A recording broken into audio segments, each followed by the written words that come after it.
성도님들 반갑습니다. 3월 23일 수요일 말씀 묵상입니다. 오늘 묵상 본문은 레위기 14장 1절에서 20절 말씀입니다. 오늘 본문에서는 악성 피부병으로 격리된 환자가 회복되어 다시 공동체 가운데로 돌아오는 정결하게 되는 절차를 상세하게 언급하고 있습니다. 본문을 살펴봅시다. 먼저 14장 1절에서 3절 말씀입니다. 악성 피부병이라고 할 수 있는 나병 환자가 나으면 제사장이 진찰하여 정결 규례를 통해 정결하게 했습니다. 본문 2절, 3절 말씀입니다. 나병 환자가 정결하게 되는 날의 규례는 이러하니 곧 그 사람을 제사장에게로 데려갈 것이요 제사장은 진영에서 나가 진찰할지니 그 환자에게 있던 나병 환부가 나았으면.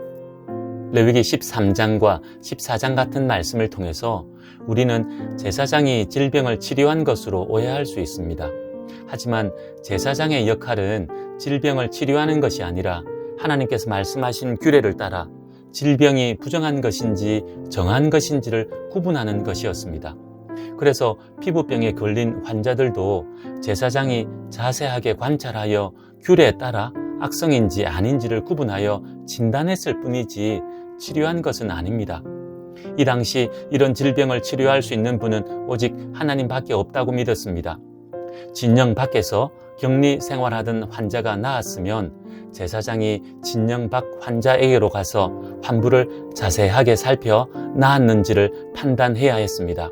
그리고 나았으면 하나님께서 정해주신 규례를 따라 정결하게 되는 절차를 밟았습니다. 이어서 본문 4절에서 7절 말씀입니다. 나병에서 나은 환자의 정결의식은 진영 밖에서부터 시작됩니다. 먼저 정결의식을 위해 새 2마리와 백양목, 홍색 실과 우슬초를 준비해야 합니다. 여기서 준비하게 한 새는 집에서 기른 새가 아니라 야생에서 잡은 새로 참새나 산비둘기 같은 새였을 것입니다. 나중에 한 마리는 죽이고 한 마리는 산채로 날려보냈는데 그때 집에서 기른 새였다면 집으로 돌아올 테니 그렇게 하면 정결의식에 합당하지 않게 되어 야생의 새를 사용한 것 같습니다. 제사장은 먼저 새 한 마리를 흐르는 물 위 질그릇 안에서 잡아 새의 피를 그릇에 담습니다. 그리고 백향목과 홍색 실과 우슬초를 그릇 안에 있는 피에 적셔서 나병에서 나음을 받은 환자에게 7번 뿌립니다. 그리고 살아있는 새는 들에 놓아줍니다. 피를 뿌리는 의식은 매우 엄숙하게 진행되었습니다. 왜냐하면 피를 뿌리는 의식은 제단 앞에서 제사장을 구별하여 세울 때 하는 의식과 같았고 속죄의 의미와 정결하게 되는 의미가 담겨있기 때문입니다. 이 의식을 마치면 이제 정결함을 받은 자는 옷을 빨고 몸을 씻어야 합니다. 본문 8절 말씀입니다. 정결함을 받은 자는 그의 옷을 빨고 모든 털을 밀고 물로 몸을 씻을 것이라. 그리하면 정하리니 그 후에 진영에 들어올 것이나 자기 장막 밖에 이래를 머물 것이요. 진영 밖에서 옷을 빨고 몸에 난 모든 털을 밀고 몸을 씻어야 합니다. 그렇게 한 후 진영 안으로 들어올 수 있습니다.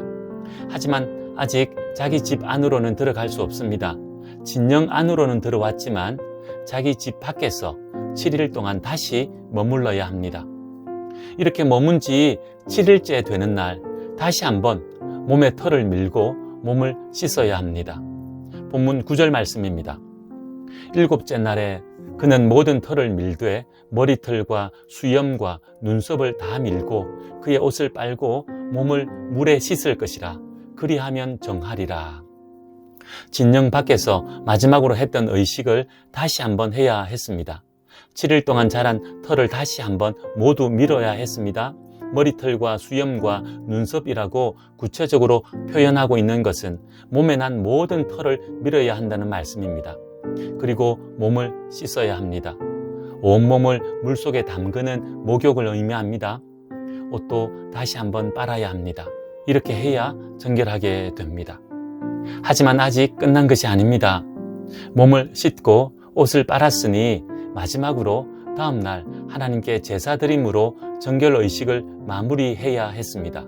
본문 10절에서 20절 말씀입니다.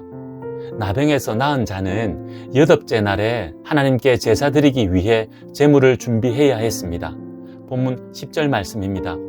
8째 날에 그는 흠없는 어린 순양 2마리와 1년 된 흠없는 어린 암양 1마리와 또 고운 가루 10분의 3 에바에 기름 섞은 소제물과 기름 1록을 취할 것이요.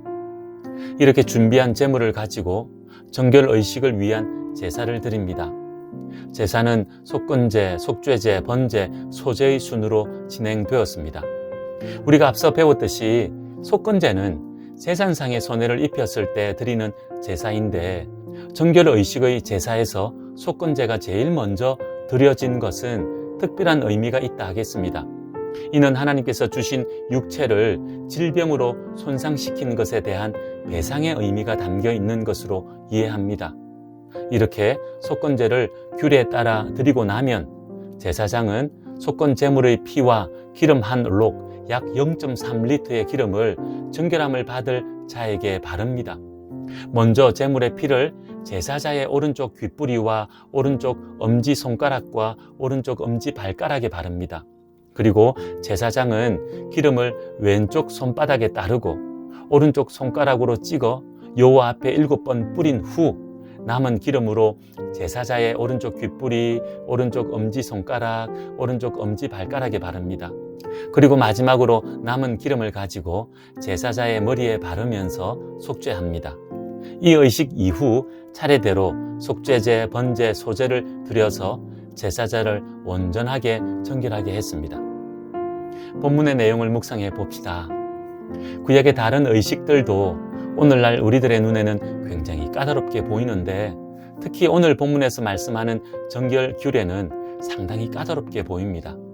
병이 나은 것으로 끝나는 것이 아니라 8일간에 걸쳐 정결 의식을 치러야만 정결하게 되어 정상적인 공동체 생활이 가능했습니다. 진영 밖에서부터 진영 안에 이르기까지 그리고 집 안으로 들어가기까지 하나님께서 정하신 규례를 철저하게 따르고 준행해야 했습니다. 피 뿌림의 의식을 시작으로 몸을 씻고 옷을 빨고 그리고 7일 후에 다시 몸을 씻고 옷을 빨고 8일째 하나님께 속건제, 속죄제, 번제, 소제를 드림으로 이 모든 의식을 준행함으로 하나님께 정결하다고 인정받았으며 공동체에서 정상적인 생활을 할 수 있었습니다. 이러함은 오늘날 우리들에게 어떤 교훈을 줍니까? 예수 믿고 구원받은 그리스도인의 삶을 돌아보게 합니다. 예수 그리스도의 보혈로 정결하게 된 우리들입니다. 예수님의 보혈이 단번에 우리의 모든 죄와 허물을 씻어주시고 정결하게 해주셨습니다. 그래서 우리는 정결하게 되었습니다.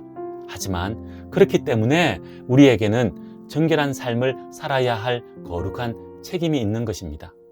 혹 그 책임을 다하지 못해 정결한 모습에서 벗어났다면 오늘 본문에서 말씀하는 철저하고 구체적인 정결 의식을 통해 정결하게 되어야 하는 것처럼 우리도 철저한 회개와 돌이킴으로 다시금 정결한 모습을 회복해야 할 것입니다. 예수 믿고 구원받았으니 이제 모든 것이 끝난 것이 아니라 이제부터 구원받은 자의 합당한 모습으로 살아야 함을 기억합시다. 오늘 본문에 비추어 보면 그 모습은 바로 정결한 모습입니다.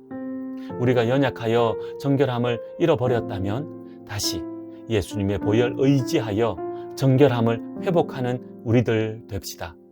그렇게 살아가는 오늘 하루 됩시다. 기도하겠습니다. 하나님 아버지, 까다롭게 보이는 정결 규례를 철저하게 지키라 하신 하나님의 뜻을 깨달아 잃어버린 정결을 회복하는 저희들 되게 하옵소서. 우리의 믿음이 형식에 굳어져 있지는 않습니까? 하나님께서 진정으로 원하시는 정결함이 무엇인지 알게 하셔서 세상 가운데서 거룩하고 아름답게 구별되게 하옵소서. 그런 삶 살게 하셔서 그리스도의 향기를 바라게 하옵소서. 오늘도 그렇게 세상 가운데서 그리스도의 향기가 되게 하시고 소금과 빛으로 살게 하옵소서. 예수님의 이름으로 기도하옵나이다. 아멘. 오늘은 드림교회와 각자가 섬기는 공동체를 위해 기도하는 날입니다.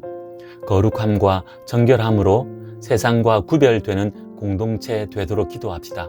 세상과 담쌓자는 말이 아니라 예수님의 모습으로 세상과 다름을 보여 절망 가운데 살아가는 많은 이들이 교회로 나와 예수님 만나도록 그런 공동체 되도록 기도해야 할 것입니다.